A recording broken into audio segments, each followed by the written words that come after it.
जय भारत के साथ स्वागत है आप सभी का आपके अपने news channel the CMM news 24/7 पर। तो ब्रेकिंग न्यूज़ और लेटेस्ट न्यूज़ अपडेट में आपका स्वागत है। वीडियो को एंड तक ज़रूर देखिए, सारी की सारी खबरें बहुत ही महत्वपूर्ण है ताकि आपकी कोई भी न्यूज़ अपडेट मिस ना हो।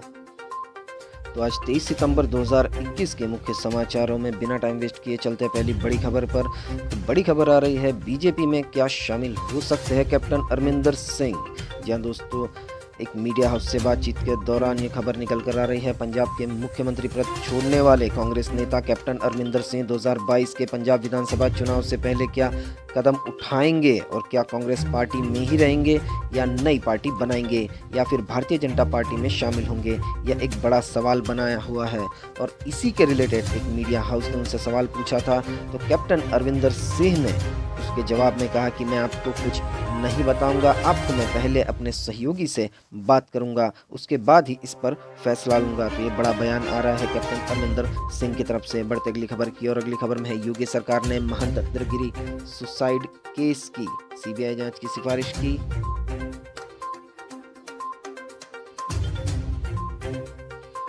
उत्तर प्रदेश की योगी आदित्यनाथ सरकार ने महंत नरेंद्र गिरी सुसाइड मामले की जांच CBI से कराने की सिफारिश की है।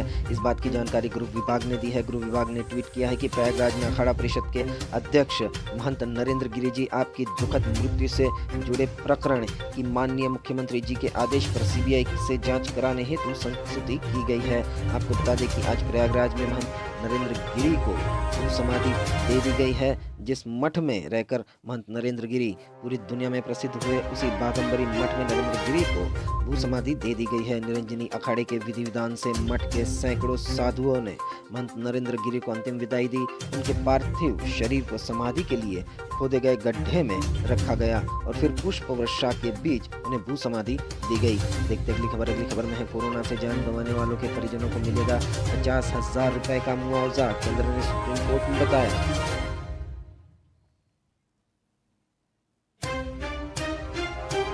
देश में कोरोना की वजह से जिन लोगों की जान गई है, उनके परिजनों को 50,000 रुपए का मुआवजा दिया जाएगा। बुधवार को इस मामले पर सुनवाई के दौरान केंद्र की तरफ से सुप्रीम कोर्ट में यह जानकारी दी गई है। केंद्र की तरफ से यह भी कहा गया कि मुआवजा उन मौतों के मामले में तो दिया ही जाएगा जो मौतें हो चुकी है, और अगर आने वाले दिनों में भी किसी की कोरोना की वजह से जान जाती है तो उसके परिजन को भी इतना ही मुआवजा दिया जाएगा। केंद्र सरकार ने कहा है यह रकम राज्य स्टेट डिजास्टर रिलीफ फंड से देंगे। सुप्रीम कोर्ट के निर्देश के बाद NDMA ने मुआवजे को लेकर गाइडलाइंस बनाई है। केंद्र ने सुप्रीम कोर्ट में कहा कि इस मुआवजे के लिए परिवार को जिले के डिजास्टर मैनेजमेंट ऑफिस में निवेदन करना होगा। आवेदकों को इसके साथ ही कोरोना से हुई मौत का प्रमाण पत्र, मेडिकल सर्टिफिकेट दिखाना होगा। गौरतलब है कि कोरोना महामारी को केंद्र सरकार ने आपदा घोषित किया हुआ है और आपदा की वजह से अगर किसी की मृत्यु होती है तो उसके परिजन मुआवजे के हकदार भी होते हैं। बढ़ते अगले समाचार की और अगले समाचार में है, जनता सचिन पायलट को CM देखना चाहती है, अब राजस्थान कांग्रेस में भी बगावत। पंजाब के बाद अब राजस्थान कांग्रेस में बगावत की शुरुआत होती नजर आ रही है। एक तरफ जहां गहलोत कैबिनेट की बैठक होनी है, वहीं दूसरी तरफ प्रदेश कांग्रेस उपाध्यक्ष एवं पूर्व कैबिनेट मंत्री राजेंद्र चौधरी ने बयान दिया है कि विधानसभा चुनाव में मेहनत सचिन पायलट ने की, जबकि उसका फल किसी और को मिल गया। उन्होंने कहा कि प्रदेश बदलाव की उम्मीद लगाकर बैठा है। चौधरी ने कहा कि सचिन पायलट ने शुरू से ही मेहनत की है और आम जनमानस चाहता है कि उन्हें मुख्यमंत्री बनाया जाए। तो अब कांग्रेस में, राजस्थान में भी, राजस्थान की कांग्रेस में बगावत के सुर नजर आ रहे हैं। बढ़ते अगले समाचार के और अगले समाचार में है, अगर साधु सुरक्षित नहीं तो फिर योगी आदित्यनाथ को सत्ता में रहने का अधिकार नहीं, कांग्रेस ने दिया बयान।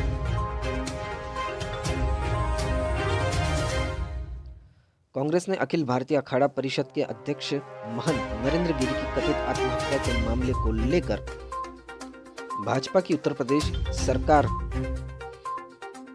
जो है उस पर निशाना साधा है और कहा है कि उत्तर प्रदेश में जो भाजपा की सरकार है वही भगवा पहने हुए साधुओं को सुरक्षित नहीं रख सकती है, तो फिर मुख्यमंत्री योगी आदित्यनाथ को सत्ता में बने रहने का कोई अधिकार नहीं है। पार्टी के मुख्य प्रवक्ता रणदीप सुरजेवाला ने सवाल किया कि भाजपा सरकार इस मामले पर पर्दा डालने के लिए व्याकुल नजर क्यों आ रही है। सुरजेवाला ने संवाददाताओं से कहा कि जिस तरह से रहस्यमय परिस्थिति में महंत जी की मृत्यु हुई है, इसमें से एक षड्यंत्र की बू आती है। ये मैं नहीं कह रहा कि वेदांत जी जो भाजपा के भी सांसद रहे हैं, उन्होंने ये कहा है कि आत्महत्या नहीं, ये हत्या है। उन्होंने सवाल किया है, क्या उत्तर प्रदेश के सारे संत और महंत साधु अपने आप को असुरक्षित नहीं महसूस कर रहे हैं? क्या ये हत्या है या आत्महत्या? इस षड्यंत्र की जांच होनी चाहिए। क्या मुख्यमंत्री आदित्यनाथ जी बताएंगे कि महंत जी ने आदित्यनाथ सरकार से और अखाड़ा परिषद की ओर से कोई पत्राचार किया था या नहीं? तो कांग्रेस की तरफ से बहुत बड़ा बयान सामने आया है महंत की मौत के मामले में। बढ़ते अगली खबर की और अगली खबर में है, बढ़ेगी माया और अखिलेश की टेंशन, अवैसी और राजभर को मिलेगा भीम आर्मी का साथ।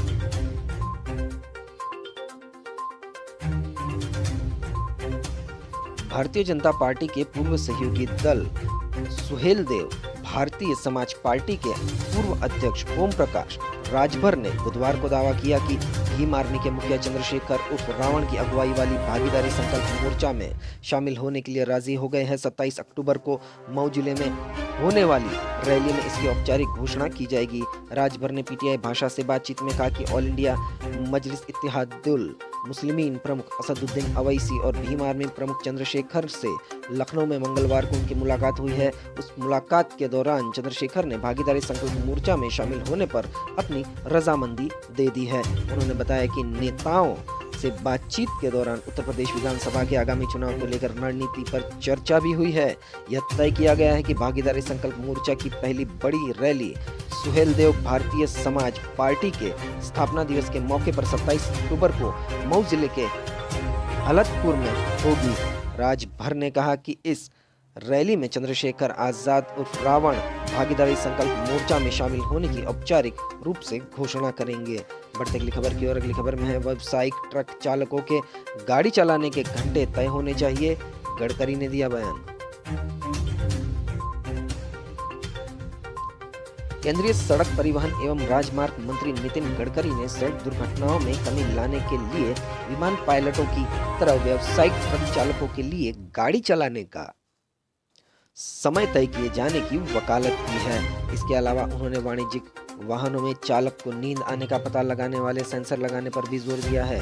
गडकरी ने मंगलवार को कई ट्वीट कर कहा कि पायलटों की तरह ट्रक चालकों के लिए भी ड्राइविंग के घंटे निश्चित होने चाहिए। इससे थकान की वजह से होने वाली सड़क दुर्घटनाओं में कमी आएगी। उन्होंने ट्वीट कर कहा कि मैंने अधिकारियों से यूरोपीय मानकों के अनुरूप वाणिज्यिक वाहनों में वाहन चलाते समय नींद आने का पता लगाने वाले सेंसर को लेकर नीति पर काम करने को कहा है। तो अगली खबर में है, पीएम मोदी का अमेरिका दौरा आज से शुरू, राष्ट्रपति बाइडेन से करेंगे मुलाकात, इन मुद्दों पर होगी खास चर्चा। प्रधानमंत्री नरेंद्र मोदी आज अमेरिका दौरे पर रवाना हो गए हैं।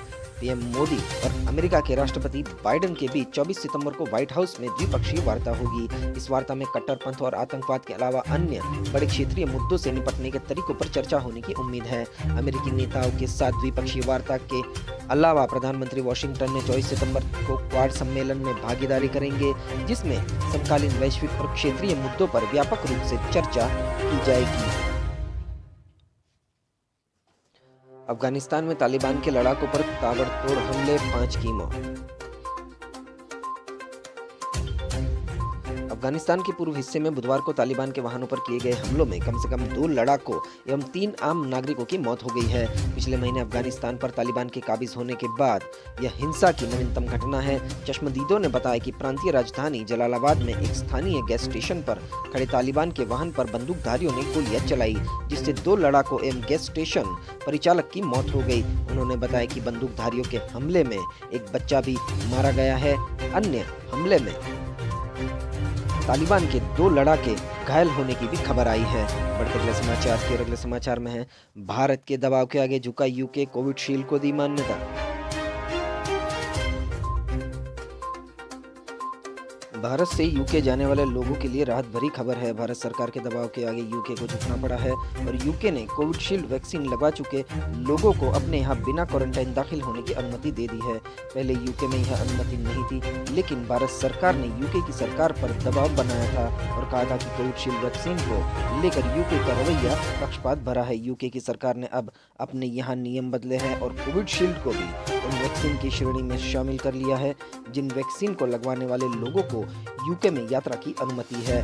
नए नियम 4 अक्टूबर से लागू होने जा रहे हैं और वैक्सीनेशन की दूसरी डोज को लगे 14 दिन पूरे होने पर ही यात्रा की अनुमति होगी। देखते अगली खबर में है तुर्की ने फिर की गंदी हरकत, यूएनजीए में आलापा कश्मीर का राग।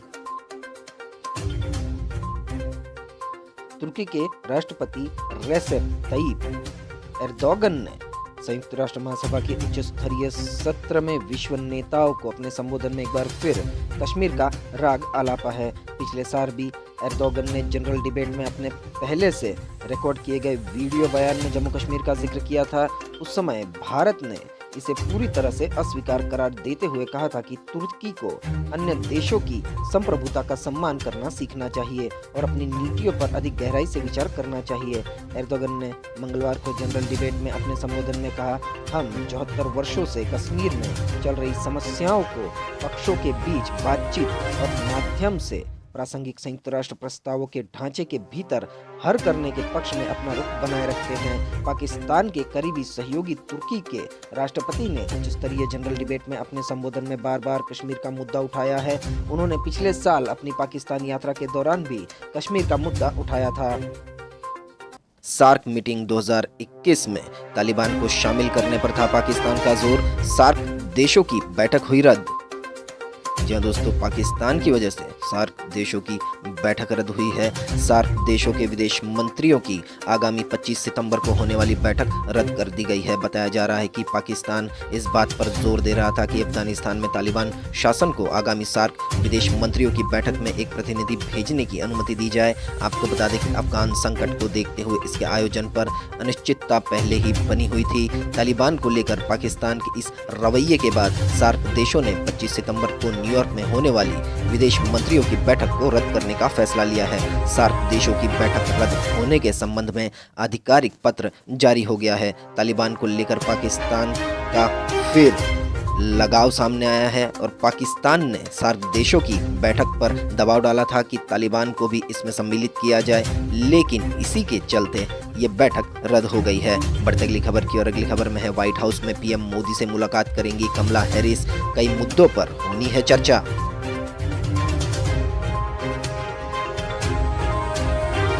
अमेरिका की उपराष्ट्रपति कमला हैरिस अमेरिका और भारत के बीच रणनीतिक साझेदारी को सुदृढ़ करने के लिए प्रधानमंत्री नरेंद्र मोदी से गुरुवार को व्हाइट हाउस में मुलाकात करेंगी। व्हाइट हाउस के एक अधिकारी ने मंगलवार को इस बारे में जानकारी देते हुए बताया कि इस दौरान दोनों नेताओं के बीच लोकतांत्रिक, मानवाधिकार और जलवायु समेत विभिन्न मुद्दों पर चर्चा होगी। अधिकारी ने कहा, यह बैठक दोनों नेताओं के बीच कोविड-19 से निपटने के संबंध में 3 जून को टेलीफोन पर हुई बातचीत को आगे बढ़ाएगी। इस दौरान दोनों नेताओं के बीच लोकतंत्र, मानवाधिकार, जलवायु और वैश्विक स्वास्थ्य के मुद्दों पर भी चर्चा होगी। बढ़ते अगले समाचार की और अगले समाचार में है एयर मार्शल वी.आर. चौधरी होंगे अगले चीफ ऑफ एयर स्टाफ, 1 अक्टूबर को कार्यभार संभालेंगे।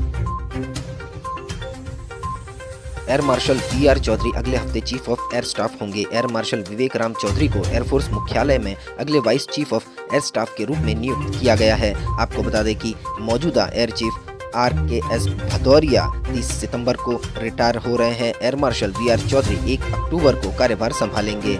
2 नए कमांडर इन चीफ भी अपने नए कार्यभार संभालेंगे। एयर ऑपरेशंस के महानिदेशक एयर मार्शल वल्लभ राधाकृष्ण दिल्ली में पश्चिमी कमान में चौधरी का स्थान लेंगे, जबकि air marshal RJ Duckworth Prayagraj में मध्य वायु कमान का प्रभार संभालेंगे। देखते अगले समाचार में है CBSE का मानवीय फैसला, कोविड की वजह से माता पिता खोने वाले बच्चों से नहीं वसूला जाएगा परीक्षा का शुल्क।